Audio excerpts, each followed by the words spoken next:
लगता है आप लोगों को ना मुझे धमकी देने में बहुत मजा आ रहा है। मेरे पास बहुत टाइम है, देते रहिए धमकी। टाइम है क्या ना कि ये एंटीडोट को नहीं मिला टाइम पे तो वो मर जाए। दोस्तों, आज के एपिसोड में कहानी एक ऐसा मोड़ लेने वाली है जिसे देखकर आप भी दंग रह जाएंगे। चंद्रिका अब भी अपनी चालें चल रही है, लेकिन इस बार उसका बनाया हुआ जाल खुद उसी पर पलटने वाला है। दरअसल देव की पुरानी यादें धीरे धीरे लौटने लगी हैं। वो दवाई जो चंद्रिका हर दिन उसे देती थी अब असर करना बंद कर रही है। देव को अचानक कुछ पुराने पल याद आने लगते हैं। एक मंदिर, एक सिंदूर की डिब्बी और वसुधा का चेहरा। लेकिन वो समझ नहीं पाता कि ये सब सपना है या हकीकत।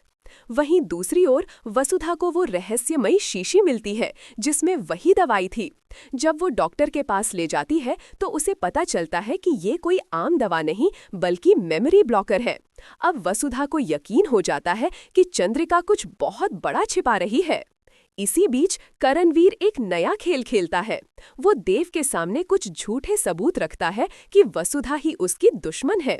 देव, जो पहले ही मानसिक रूप से टूटा हुआ है, अब उलझ जाता है। किस पर भरोसा करे?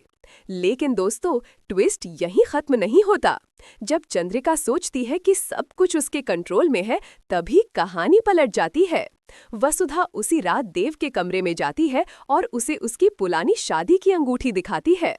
अचानक देव को एक झटका लगता है और उसे याद आता है कि उसने सच में वसुधा से शादी की थी। अब देव का गुस्सा फूट पड़ता है। वो चंद्रिका से पूछता है, तुमने मुझसे मेरी ही जिंदगी क्यों छीनी? पर दोस्तों, सबसे बड़ा धमाका अभी बाकी है, क्योंकि अगले एपिसोड में पता चलेगा कि असली देव कोई और है और ये देव तो सिर्फ चंद्रिका का बनाया हुआ एक मुखौटा है। अब सवाल ये है कि क्या वसुधा सच्चाई को पूरी दुनिया के सामने लाएगी या चंद्रिका एक बार फिर से अपनी चाल में कामयाब हो जाएगी?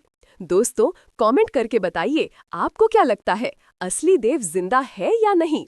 और ऐसी ही शॉकिंग अपडेट्स के लिए चैनल को सब्सक्राइब करना मत भूलिए।